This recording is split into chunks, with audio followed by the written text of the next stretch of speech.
Salut les voyageurs! Eh, vous voulez savoir la vérité? C'est juste après ça!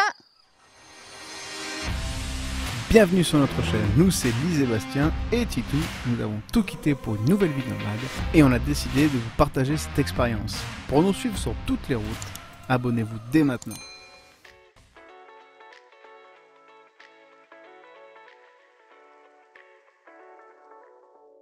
Mais non, on vous a jamais menti, ne vous inquiétez pas. Mais on trouvait important de vous dire la vérité de dessous de la van life un petit peu quand même.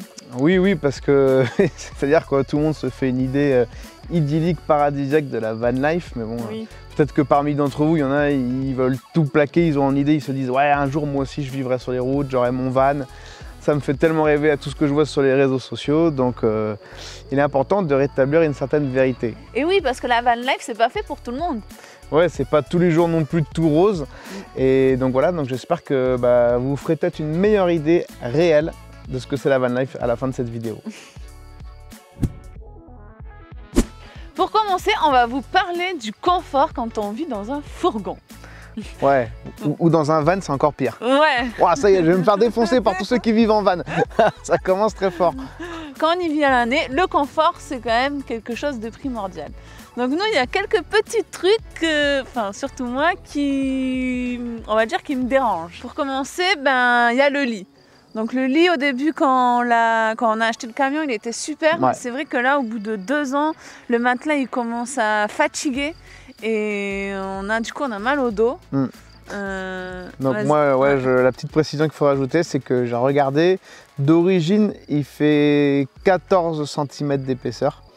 Donc je conseille que si vous choisissez votre literie, choisissez une beaucoup plus épaisse parce que voilà, un matelas, on va dire que ça fait à peu près 5 ans, je sais pas, chez vous à la maison, là 2 ans c'est déjà rincé. Ouais. Donc prenez vraiment quelque chose de beaucoup plus épais. Ça, c'est ça, voilà. Je pense qu'on va pas tarder à le changer. On recule l'échéance à chaque fois en se disant ah, il est encore bon, il est encore bon. Mais parce qu'un matelas ça vaut 500 balles hein, quand même. Après, moi, il y a un truc qui me saoule un petit peu, c'est la douche. Bon, vous allez me dire, avant de vous énerver dans les commentaires, nous, on a une douche, alors que tous les fourgons ou les vannes n'ont pas forcément une douche. Ou alors c'est extérieur, c'est compliqué. Nous, on a une douche, ça c'est cool. Mais c'est vrai que c'est un peu petit, la douche. Ça, c'est un petit truc qui... Bastien, lui, ça va, mais moi, ça m'énerve un petit peu parce que quand je me lave les cheveux, c'est quand même hyper galère. Après, il y a le fait aussi que dans un fourgon, c'est vite le bordel. C'est-à-dire que si vous ne le rangez pas au fur et à mesure, vous vous retrouvez vite avec du bordel partout, quoi. Et le bordel, pour rouler, vous ne pouvez pas le laisser. Hein. Donc vous êtes obligé de ranger. Quand vous mangez, vous êtes obligé de faire la vaisselle. Vous sortez votre ordinateur, vous travaillez un peu, vous bougez, vous êtes obligé de le ranger. Enfin, on est souvent obligé de ranger, quoi. Ouais, c'est la contrainte de l'espace, en fait. Ouais. Voilà, on ne se rend pas bien compte, ou même vous, dans les vidéos, vous ne vous rendez pas forcément compte qu'on vit, heureusement pas toute la journée, mais c'est pour ça qu'on passe un maximum de temps dehors, mais que cet espace de vie, il est vraiment très très restreint et que du coup, il y a un gros temps d'adaptation par rapport à comment vous allez vous organiser, comment vous allez ranger votre fourgon ou votre van, comment vous allez optimiser au maximum votre rangement, parce que dès que vous sortez un truc, vous avez l'impression que tout est en bordel, alors que vous avez juste sorti quelque chose, quoi. Alors toujours pour rester sur le thème du confort, nous, il y a un petit truc qui nous dérange, c'est la nuit surtout, c'est le bruit de la pluie sur la tôle. Ouais, ça c'est vrai que c'est un petit détail à la con, mais qui au début surprend et c'est vrai que ça fait un peu chier, c'est vrai, il faut dire la vérité. Non, ouais. Après, moi je commence à m'y faire, mais en fait, le pire, c'est quand vous vous mettez sous un arbre, en fait. Du coup, on le fait plus, mais bon. Parce que oui, maintenant, on le fait plus. Donc l'astuce, ne vous mettez surtout pas sous un arbre. Au-delà du fait que c'est dangereux, s'il y a du vent, qu'il y a une branche qui tombe dessus, mais s'il pleut, eh bien, laissez tomber. Mais les gouttes d'eau qui tombent des arbres après la pluie, c'est encore pire. C'est encore pire que la pluie, en fait. Ah oui, c'est pire. Donc sur la tôle, ça c'est le petit truc, voilà. Il y en a peut-être qui vont trouver ça agréable. Nous, perso. Non, c'est chiant. Non, c'est chiant. Moi, ça m'empêche grave de dormir. Et il y a autre chose aussi, c'est que des fois la nuit, Titou il entend des bruits. Alors des fois c'est rien, c'est un petit lézard qui va passer à côté et du coup il aboie. Ouais, une mouche, ouais. Et du coup il aboie et du coup ça nous réveille en pleine nuit. Bon, c'est rare mais ça arrive. Alors que dans une maison ça arriverait pas parce qu'on entend vachement moins. Mais comme là on vit dans le camion, il entend vachement plus les bruits. Et du coup, bon, vous allez me dire c'est bien parce que si c'est un voleur, au moins il nous prévient, quoi. Mais des fois c'est rien, quoi. C'est un chat, c'est un petit truc et du coup il aboie et ça nous réveille. Donc ça c'est pas top. Pour finir sur le confort, une petite précision, c'est le côté où il faut être vraiment minimaliste, quoi. Vous ne pouvez pas amener tous vos vêtements avec vous. Je parle surtout pour moi qui ai beaucoup de vêtements.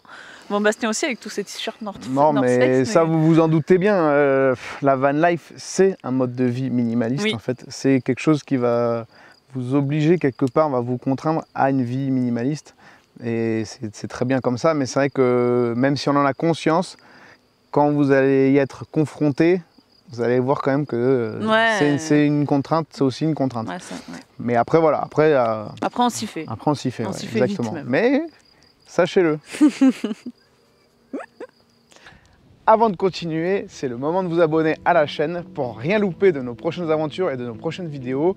Voilà, sachez que c'est le meilleur moyen de nous soutenir, donc allez-y, c'est maintenant.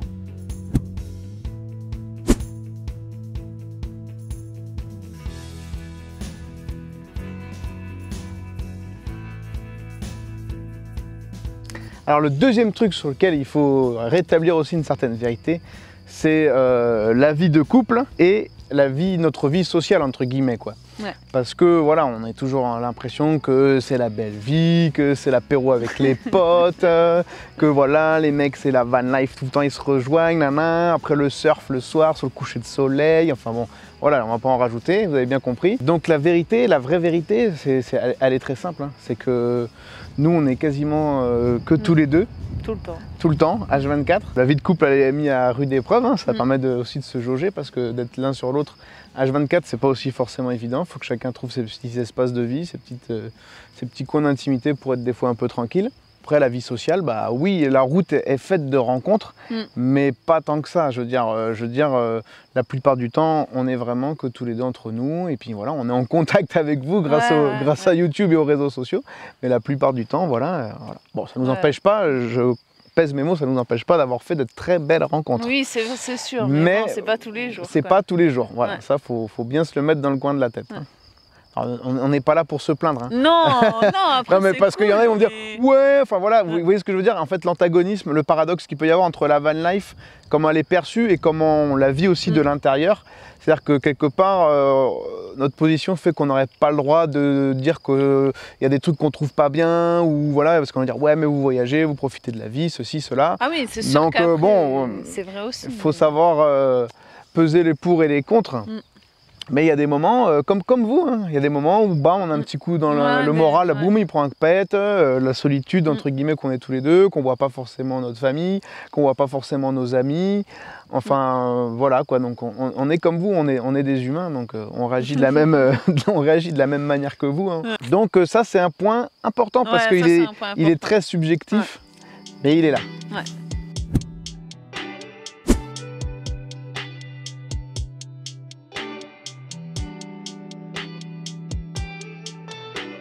Alors, le troisième point, on va vous parler un petit peu des contraintes de tous les jours. Bah, déjà, il y a les spots du soir. Bah, en sachant que les spots du soir, bah, c'est pas toujours des endroits de rêve, au bord d'un lac, en haut d'une montagne. Non, c'est pas toujours ça. On aimerait bien, mais non. Ouais. Il y a des fois où on dort sur des parkings ou sur des endroits qu'on trouve pas ça ouf. Bon, en général, on essaie quand même de dormir sur des endroits qui sont à peu près sécurisés, où on se sent pas trop en danger. Mais bon, c'est pas toujours des endroits de rêve, quoi, malheureusement. Et oui, je le dis pas ouvertement, mais genre un parking de supermarché. Oui, voilà, par exemple. Pour vous dire très clairement les choses. Et puis il y a aussi les fois où on doit trouver de l'eau.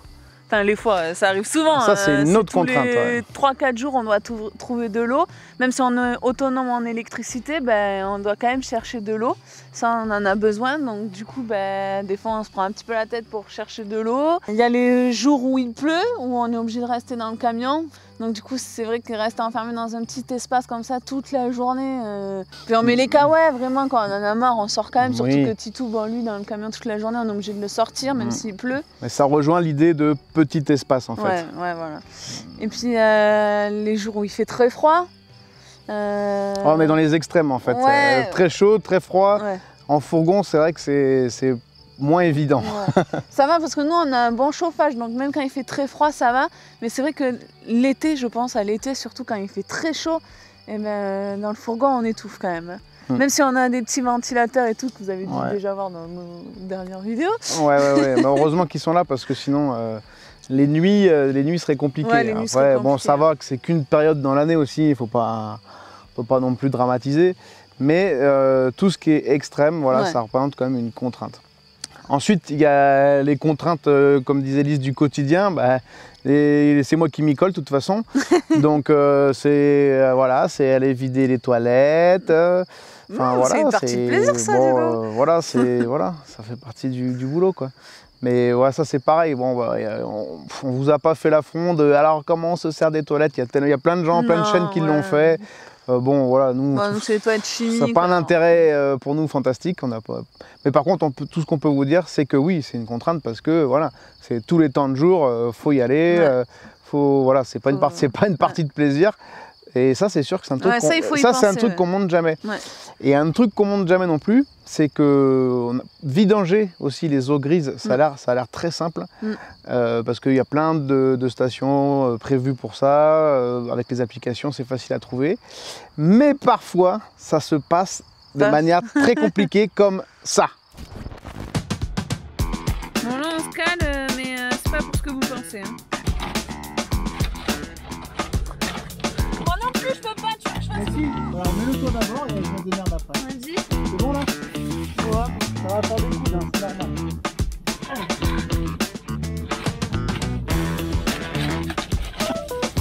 Ah, on perd la moitié, hein.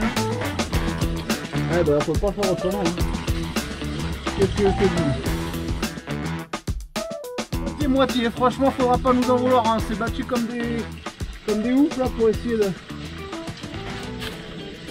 Ah, c'est un peu mieux. Putain, c'est pas évident. Donc, une fois que vous avez vu ça, vous vous dites ah ouais, j'espère que je vais pas tomber sur des vidangeages comme ça à chaque fois, quoi. Ouais. Mais bon, ça, voilà, ça fait partie du le fait qu'il n'y ait pas de routine, on ne sait pas sur quoi on va tomber, ou vous allez aller chercher de l'eau, vous allez sur un spot, ah la fontaine marche pas, le robinet est cassé, la fontaine à eau, la pièce de 2 € il la veut pas, enfin plein d'exemples comme ça. Il n'y a pas rien n'est écrit d'avance en fait. Donc à chaque fois vous allez vous retrouver sur un chemin différent et vous allez à chaque fois vous adapter. Moi je voulais rajouter quelque chose juste pour finir, juste pour l'hiver. Moi j'ai trouvé ça très long cet hiver. Parce qu'il fait froid et du coup quand il fait froid on a tendance à moins se bouger, à plus rester dans le camion. Donc vraiment pour l'hiver, essayez de vous mettre dans des pays où il fait chaud comme l'Andalousie ou la Grèce ou même le sud de l'Italie, des choses comme ça. Parce que moi c'est vrai que j'ai trouvé l'hiver un peu lent parce que j'avais froid et que j'avais pas trop envie de bouger. Donc on est resté vachement dans le camion cet hiver et c'était pas très agréable. Donc je vous conseille vraiment des pays où il fait beau pour l'hiver. C'est un bon conseil ça. Ouais. Notez-le. D'ailleurs, l'hiver prochain, sachez qu'on sera dans des pays chauds.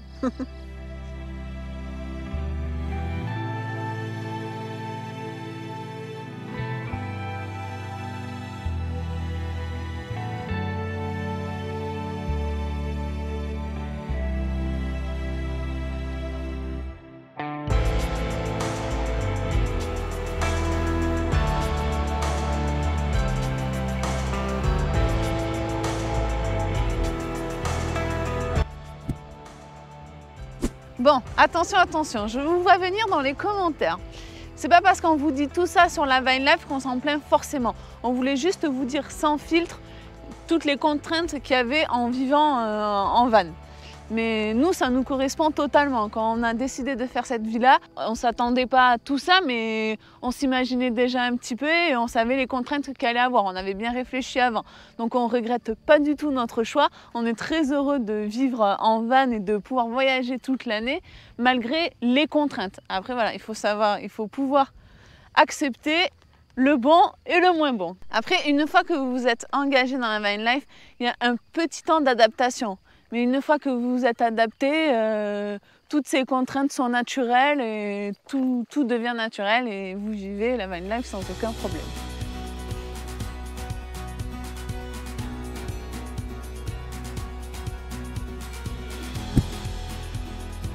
Et pour être le plus sincère avec vous, le plus honnête possible, avec Lise on en a souvent discuté, il faut savoir qu'aujourd'hui la van life c'est un mode de vie qui nous convient. Oui. Maintenant c'est à l'heure d'aujourd'hui, c'est sûr qu'on ne se voit pas toute notre vie vivre en fourgon. J'imagine que peut-être dans 10 ans, on rêvera ou on aspirera à d'autres choses. Hein, voilà, la vérité aujourd'hui n'est pas celle de l'an demain. Oui, c'est sûr. Mais bon, pour l'instant, la vie nomade nous convient, on la kiffe, on prend tout ce qu'il y a de bon à prendre, même avec ses contraintes, comme on vous les a délivrées. Oui. Mais voilà, on ne sait pas de quoi l'avenir est fait. En attendant, j'espère qu'on va bientôt reprendre les routes quand même. Ouais, bah, je suis sûr que vous aussi, et là c'est le seul truc auquel on pense en ce moment, c'est reprendre les routes, hein. Ouais. Et en attendant, si vous voulez en savoir plus sur la vie en van, on vous invite à aller voir la vidéo sur le van tour, qui est juste ici. À tout de suite!